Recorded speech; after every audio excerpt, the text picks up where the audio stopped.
बातें करते हम खेतों की और उसके रखवाली की, बाग बगीचा फल फूलों और फसलों की हरियाली की। हम बीजों की बातें करते उत्तम जल संसाधन की, हम तकनीकी बातें करते फसलों के उत्पादन की। हर किसान का सपना सच हो जीवन सुखद बनाने को, गाँव-गाँव के हर आंगन का प्यारा सा ये दर्शन। कृषि दर्शन, कृषि दर्शन, कृषि दर्शन, कृषि दर्शन, कृषि दर्शन, कृषि दर्शन, कृषि दर्शन, कृषि दर्शन। जीत हमेशा उसी की होती है जो हर मुसीबत, हर कठिनाइयों को चीरते हुए आगे बढ़ता है और सफलता की सीढ़ी चढ़कर एक दिन सफल व्यक्ति कहलाता है। स्वागत है आपके अपने कार्यक्रम कृषि दर्शन में। किसान भाइयों, शाम का वक्त है, आपको हर दिन इंतजार रहता है कि आज हमारे लिए कौन सी नई जानकारी है।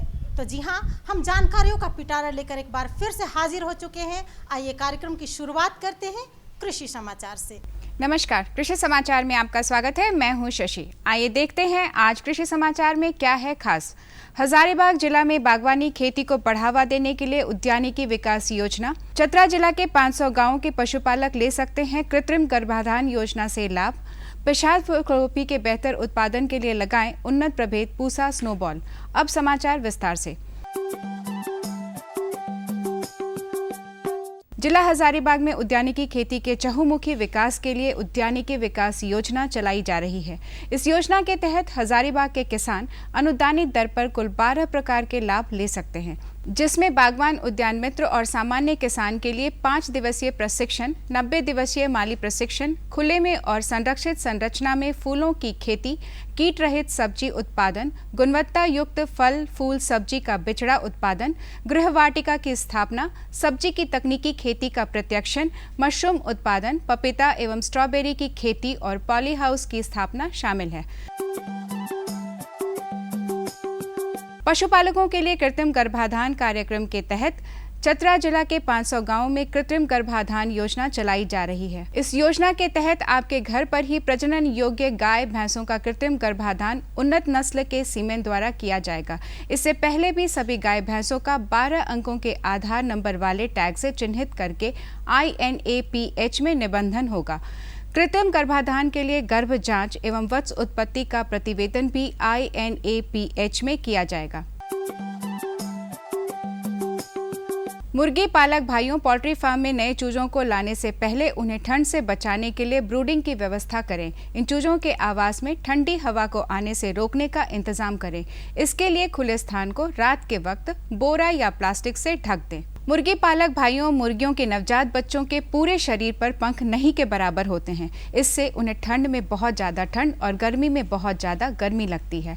ठंड शुरू हो चुका है, इस बात को ध्यान में रखते हुए अपने पोल्ट्री फार्म में नए चूजे लाने से एक दिन पहले ही ब्रूडिंग की व्यवस्था कर लें। उनके शरीर को अनुकूल तापमान मिलेगा तो ठंड से जान जाने या स्वास्थ्य खराब होने का जोखिम नहीं रहेगा। सबसे पहले ये सुनिश्चित करें कि जो चूजों को आप ला रहे हैं, यदि हैचरी आपके यहाँ की ही है तो उस कंडीशन में भी आप ब्रूडिंग जो हाउस है उसका टेम्परेचर या तापमान को सही नियंत्रण करना सबसे ज़्यादा ज़रूरी है। आप सभी जानते होंगे कि 4 सप्ताह तक लगभग हम लोग उसको ब्रूडिंग हाउस में रखते हैं, जिसका कि तापमान सबसे शुरुआत में, या फिर मान लीजिए अगर आप बाहर के हैचरी से उसको ला रहे हैं तो उसको किसी भी हालत में ब्रूडिंग हाउस में चूज़ों को लाने के कम से कम अगर 24 घंटे पहले आप तैयार कर लेते हैं उसका वो ब्रूडिंग हाउस, तो उससे अच्छा तो कुछ भी नहीं है। उसको चारों तरफ से आप पैक कर दीजिए ताकि बाहर से हवा, ठंडी हवा प्रवेश न करे। आप प्लास्टिक के बोरे वगैरह भी लगा सकते हैं। किसान भाइयों, फूलगोभी की पिछाद खेती के लिए अभी से लेकर दिसंबर तक बुआई कर सकते हैं। झारखंड में पिछाद फूलगोभी के बेहतर उत्पादन के लिए उन्नत प्रभेद माघी, स्नोबॉल 16, डानिया, पूसा, स्लॉबॉल 1 या के पूसा स्नोबॉल लगा सकते हैं। उन्नत प्रभेद फूलगोभी की बुआई में 800 ग्राम बीज प्रति हेक्टेयर की दर से लगाएं। बुआई में कतारों के बीच 60 सेंटीमीटर और पौधों के बीच 45 सेंटीमीटर की दूरी रखें। पिछाद फूलगोभी से ज्यादा उपज लेने के लिए झारखंड की मिट्टी और मौसम के अनुकूल उन्नत प्रभेद माघी, स्नोबॉल 16, डानिया, पूसा स्लॉबॉल 1 या के पूसा स्नोबॉल लगाएं। इनकी उत्पादन क्षमता 200 से 250 क्विंटल प्रति हेक्टेयर है। राज्य के किसान मकई के भुट्टे से दाना छुड़ाने के लिए कृषि उपकरण ट्यूबलर हैंडमेड शेलर का इस्तेमाल कर सकते हैं। इसकी कार्य क्षमता 1 क्विंटल प्रतिदिन है। आज हम जानेंगे बैंगन फसल में माहो, माइट और फल छेदक कीटों की रोकथाम कैसे करें। बैंगन फसल में पत्तियों से रस चूसने वाले कीट माहो और माइट के रोकथाम के लिए नीम निर्मित दवा 5% 2 से 3 बार फसल पर छिड़काव करें। इससे फल छेदक कीट भी नहीं लगेंगे। फल छेदक कीटों के रोकथाम के लिए 2% नीम के तेल से बने घोल का भी छिड़काव कर सकते हैं। यदि पत्तियों से रस चूसने वाले कीटों का प्रकोप ज्यादा हो तो इमिडाक्लोप्रिड दवा 150 मिलीलीटर प्रति हेक्टेयर की दर से छिड़काव करें। और अब एक नजर राज्य के 5 प्रमुख शहरों के मौसम के मिजाज पर। आज राज्य के 5 प्रमुख नगरों के अधिकतम और न्यूनतम तापमान कुछ इस प्रकार दर्ज किए गए। रांची का अधिकतम तापमान 29 डिग्री सेल्सियस और न्यूनतम 13 डिग्री सेल्सियस। जमशेदपुर का अधिकतम तापमान 31 डिग्री सेल्सियस और न्यूनतम 15 डिग्री सेल्सियस। मेदिनीनगर का अधिकतम तापमान 28 डिग्री सेल्सियस और न्यूनतम 14 डिग्री सेल्सियस। देवघर का अधिकतम तापमान 31 डिग्री सेल्सियस और न्यूनतम 14 डिग्री सेल्सियस। धनबाद का अधिकतम तापमान 32 डिग्री सेल्सियस और न्यूनतम 16 डिग्री सेल्सियस दर्ज किया गया।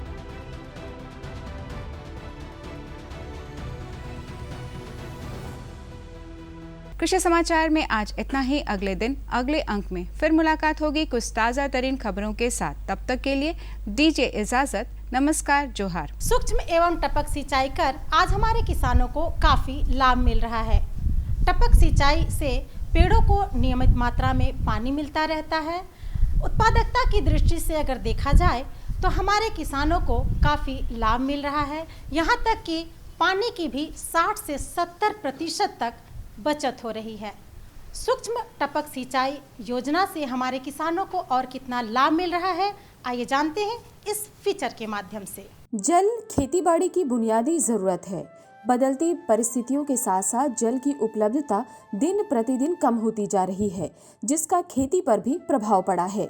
इस चुनौती से निपटने के लिए कृषि वैज्ञानिकों द्वारा कई स्वचालित सिंचाई प्रणालियां विकसित की गई हैं, जो किसानों को पानी का बहाव नियंत्रित करने की क्षमता प्रदान करती है, जो सूक्ष्म सिंचाई प्रणाली के नाम से जाना जाता है। सूक्ष्म सिंचाई करने की जो अनेक विधियां होती हैं, हम लोग सीधे पानी छोड़ देते हैं, बह के काफ़ी नीचे चला जाता है।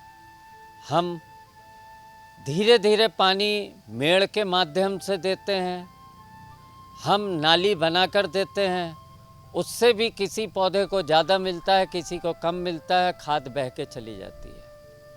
सूक्ष्म सिंचाई वह सिंचाई है जो पौधों की जड़ तक धीरे धीरे धीरे धीरे बूंद बूंद बूंद के माध्यम से गिराकर केवल उस स्थान को हम गीला करते हैं जहाँ तक उसकी जड़ पहुँची है, या वह जहाँ तक वहाँ उसकी उस पौधे की जड़ का फैलाव होता है, विस्तार होता है।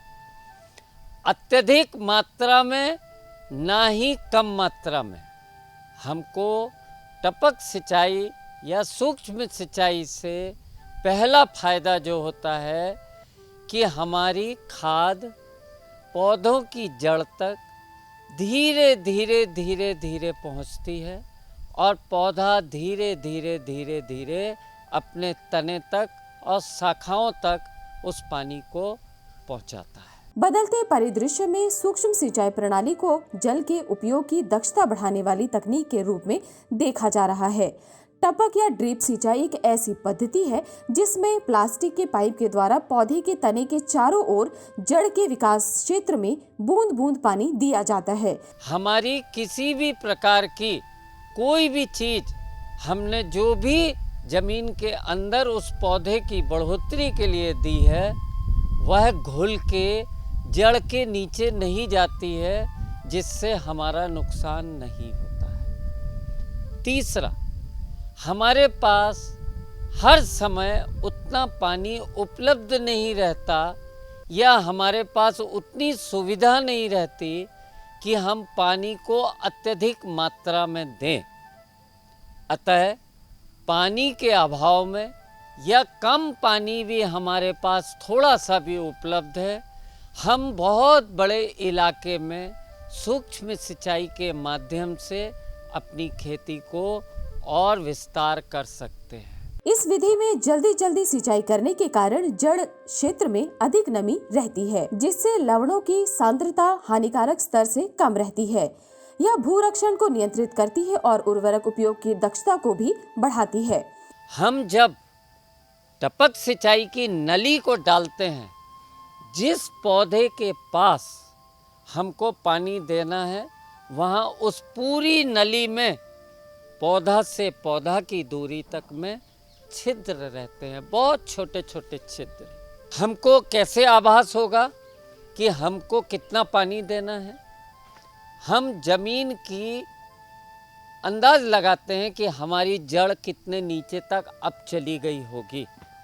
विभिन्न माध्यमों से अलग अलग जगह हम पौधे को निकाल के भी देख सकते हैं, कुछ जगह अलग से लगा के, कि हमारी अगर 60 दिन की फसल है या 90 दिन की फसल है तो हमारी जड़ इतने नीचे गई होगी, हमको उतने हिस्से में पानी देना है। उतने हिस्से को भिंगाने के लिए हमको एक आइडिया हो जाता है, एक हम इफ बट तरीक़ों से इजाद कर लेते हैं कि इतने बूंद पानी गिरने के बाद हमारी इतनी सतह धरातल की नीचे की गीली हो जाती है। इसका मतलब कितनी बूंद गिर रही हैं हमको आभास हो जाता है। जब हम उसको कलेक्ट करते हैं किसी मग में या किसी उसमें डब्बे में, तो हम देख लेते हैं कि हमारा कितना पानी लगता है। सूक्ष्म सिंचाई प्रणाली में पाइपलाइन एवं लेटरल की देखभाल की खास आवश्यकता रहती है। छिद्र में कई बार कचरा जम जाने के कारण पानी समान रूप से पौधों को नहीं मिल पाता है। इसके लिए ड्रिप में फिल्टर लगाएं और पानी के संवहन और दबाव की नियमित जांच करें। नॉर्मल तौर पे हमने एक चीज देखा है कि कई बार कुछ छिद्र टपक नली के माध्यम से कहीं कहीं चोक हो जाते हैं और कहीं कहीं बहुत ज़्यादा मात्रा में पानी गिरना। उस स्थान पे देखना उसके आजू बाजू गीला हो जाए। जब वह पोर्शन गीला होता है जो हमारे कोई मतलब का नहीं है, पौधे की जड़ केवल इतने इलाके में गई है और इतना बड़ा एरिया हमारा गीला हो गया, स्वाभाविक है वहाँ खरपतवार का बढ़ना तय है। हमारी ऊर्जा भी लगती है, हमारा श्रम भी लगता है और हमारा खर्चा भी बढ़ता है, और हमारी जो खाद जिस पौधे के लिए हमने दी है वह न लेके हमारी खरपतवार में लगातार वृद्धि होने के कारण हमारी उपज कम होती है और हमको घाटा लगता है। वैसी परिस्थितियों में जब हम टपक सिंचाई के माध्यम से पानी देते हैं, तब हमको जो पानी हमारा जिस सोर्स से उस नली में पानी का प्रवाह हो रहा है, जहाँ से शुरू हो रहा है, उसके पहले हमको फिल्टर लगाना आवश्यक हो जाता है। टपक सिंचाई प्रणाली पानी के अनावश्यक अपव्यय को रोकने का मात्र एक तरीका नहीं है, बल्कि यह भावी पीढ़ी के लिए पर्याप्त सिंचाई जल भंडार सुरक्षित रखने का भी तरीका है। सरकार इसके लिए काफी अनुदान भी देती है। किसान भाई इसका लाभ उठाएं और अपनी आमदनी बढ़ाएं। किसान भाइयों, औषधीय एवं सुगंधित खेती कर आज हमारे किसानों को काफी लाभ मिल रहा है। झारखंड में औषधीय पौधों की काफी मांग हो रही है। यहाँ तक कि हमारे जो भी किसान भाई औषधीय एवं सुगंधित खेती करना चाहते हैं, उनके लिए ये जानकारी काफी लाभदायक है। तो आइए इस फीचर के माध्यम से जानते हैं कि सुगंधित एवं औषधीय पौधों की खेती आप कैसे करेंगे, किस तरह की मिट्टी में इसकी खेती की जानी चाहिए, कितना पानी की मात्रा होनी चाहिए, इन तमाम बातों की जानकारी लेते हैं। वन प्रदेश होने के कारण झारखंड में प्राकृतिक रूप से कई प्रकार के औषधीय पौधे पाए जाते हैं। राज्य की जलवायु अश्वगंधा, सतावर, सफेद मुसली, सर्पगंधा, तुलसी, लेमन ग्रास, गिलोय जैसे औषधीय और सुगंधित पौधों की खेती के लिए उपयोगी है। झारखंड के अनुकूल जो यहाँ पे अभी वर्तमान में जिसकी मतलब मार्केटिंग वैल्यू भी है और उसकी उपयोगिता भी ज़्यादा है, एक्सपोर्ट भी हो रहा है, निर्यात भी हो रहा है, उसमें आपके अश्वगंधा, सतावर, सफ़ेद मुसली, सर्पगंधा, उसके अलावा अभी तुलसी है, फिर अभी गिलोय है, ये एलोवेरा, लेमन ग्रास भी है, लेमन ग्रास है, जावा ग्रास है, सेट्रोनेला है, खस का भी है। तो ये सारी चीज़ें बहुत ही मतलब यहाँ पे उपयुक्त हैं, यहाँ की झारखंड की मिट्टी के लिए और यहाँ की आबो हवा के लिए। औषधीय पौधों की खेती कई तरह से की जा सकती है, यानी कृषि योग्य भूमि के अलावे पड़ती पड़ी जमीन पर भी औषधीय पौधों की खेती सफलतापूर्वक की जा सकती है। कृषि वानिकी अथवा एकीकृत कृषि प्रणाली के तहत भी औषधीय पौधों की खेती की जा सकती है। तो बोलते हैं यहाँ पे कि अगर औषधीय और सुगंधित पौधों की खेती करनी है तो उसके लिए कोई ज़रूरी नहीं है कि जो जिस पे हम लोग क्रॉप की फार्मिंग करते हैं, जो कृषि के लेते हैं, कृषि फसल लेते हैं, वैसी भी ज़मीन हो, क्योंकि ये सामान्यतः जो धारणा है और उपयुक्त भी है, जो हमारी ज़मीन परती पड़ी हुई है उसका हम लोग उपयोग करें। वैसे तो इंटीग्रेटेड फार्मिंग सिस्टम, जिसे हम एकीकृत कृषि प्रणाली कहते हैं, या कृषि वानिकी, वहाँ पे आप अन्य फसलों के साथ भी उसको उगा सकते हैं।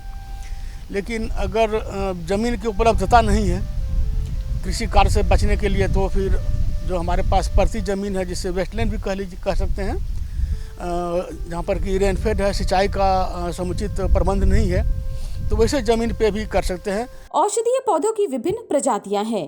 कई औषधीय पौधे कलम तैयार करके भी लगाए जाते हैं। WSR जवाहर अश्वगंधा, अश्वगंधा 20, अश्वगंधा 134, अश्वगंधा की कुछ प्रमुख प्रजातियां हैं। हर पौधों का जिनका कि मतलब जो बहुत उपयोगी हैं और जिनका कि बहुत आर्थिक महत्व है, उसके तमाम पौधों की प्रजातियां जो उपलब्ध हैं। CSIR के अधीन आती है, CMAP लखनऊ में है। उन्होंने अधिकांश पौधों की अच्छी प्रजातियां विकसित की हैं, उपलब्ध की हैं, रोगरोधी भी हैं, और कई जिसमें कि जो उनका जो तत्व होते हैं, जो बेसिक तत्व है, मूल तत्व है, उनकी प्रचुरता होती है। तो तकरीबन जितने भी हमारे यहाँ व्यावसायिक खेती के लिए उपलब्ध जरूरी औषधीय और सुगंधित पौधे हैं, करीब सबों के उपलब्ध हैं। औषधीय फसलों का सही रखरखाव एवं भंडारण कर मूल्य संवर्धन किया जा सकता है। अच्छी कीमत के लिए फसल की गुणवत्ता का विशेष ध्यान दें। किसान भाई प्रसंस्करण इकाई स्थापित करके भी मूल्य संवर्धन कर सकते हैं। देखिए, आज आप जैसे मैंने बताया कि स्टार्टअप का समय है। दूसरा है कि आप जैसे अभी हमारे प्रधानमंत्री जी ने जैसे किसानों के लिए निकाला, किसानों की का जो उत्पाद है उनको कैसे मतलब मार्केट में पहुँचाएँ, तो इस सब के पहले ज़रूरी है कि आप उनको प्रोसेसिंग कर लें। जैसे मैंने पहले भी बताया था कि दो चीज़ें ज़रूरी है। एक तो जब फसल को उत्पादित करते हैं, उसको हार्वेस्ट करते हैं, तो उसको कैसे रख रखाव करें ताकि मार्केट जाने के पहले उसकी गुणवत्ता बरकरार रहे। उसके अलावे और प्रोसेसिंग कर लेते हैं तो क्या होता है कि कई गुने जो है उसका वैल्यू बढ़ जाता है। बहुत सारे किसान आपको मिल जाएंगे उदाहरण में, जहाँ पर कि इस तरह का वातावरण है, तो उन्होंने प्रोसेसिंग प्लांट लगा लिए हैं, और यहाँ तक कि उनका अपना ब्रांड है और वो उस नाम से मार्केटिंग भी करते हैं। औषधीय पौधों की कीमत और निर्यात उसकी गुणवत्ता पर निर्भर करता है। औषधीय पौधों की खेती जैविक तरीके से करें। कुछ जो सफल किसान हैं उनके फील्ड को देखें, उनके क्षेत्र को देखें, थोड़ा उनसे मिले जुलें, और उसके बाद फिर जो इसमें कुछ संस्थाएं काम करती हैं, जो सब्सिडी देती हैं, लोन वगैरह देती हैं, उन सबों से बात करें, मिलें। और जो हमारे जो यहाँ पे कुछ क्षेत्र के वैज्ञानिक हैं, जैसे हमारी बिरसा एग्रीकल्चर यूनिवर्सिटी में भी है, और जो हमारे स्टेट लेवल पे भी जो संस्था है, या फिर बहुत सारे स्टेट में भी है, जहाँ पर कि जैसे लखनऊ में CMAP है, गुजरात वगैरह में है, जहाँ पर कि अच्छा काम हो रहा है। वहाँ जाके लोग पहले एक विजिट करें और वहाँ से आइडिया लें। इससे क्या होगा कि जो है उनका मनोबल बढ़ेगा, उनका उत्साह बढ़ेगा, और अगर कभी कभार कोई तरह की मतलब दिक्कतें आती हैं तो वो संपर्क में रहेंगे, कांटेक्ट में रहेंगे। औषधीय पौधों की वर्तमान समय में काफी मांग है। सर्दी, खांसी, गठिया, मानसिक रोग, शारीरिक सौष्ठव सहित कई रोगों के लिए तैयार की जाने वाली आयुर्वेदिक औषधियों में इनकी मांग बढ़ी है। किसान भाई औषधीय और सुगंधित पौधों की खेती कर अच्छा मुनाफा कमा सकते हैं। किसान भाइयों, हमारी जानकारी आपको कैसी लगी? आप हमें हमारे इस पते पर लिख सकते हैं। फटाफट हमारा पता नोट कर लीजिए। हमारा पता है कार्यक्रम कृषि दर्शन, कृषि प्रकोष्ठ, द्वारा केंद्र निदेशक, दूरदर्शन केंद्र, रातू रोड, रांची। पिन संख्या है 834001।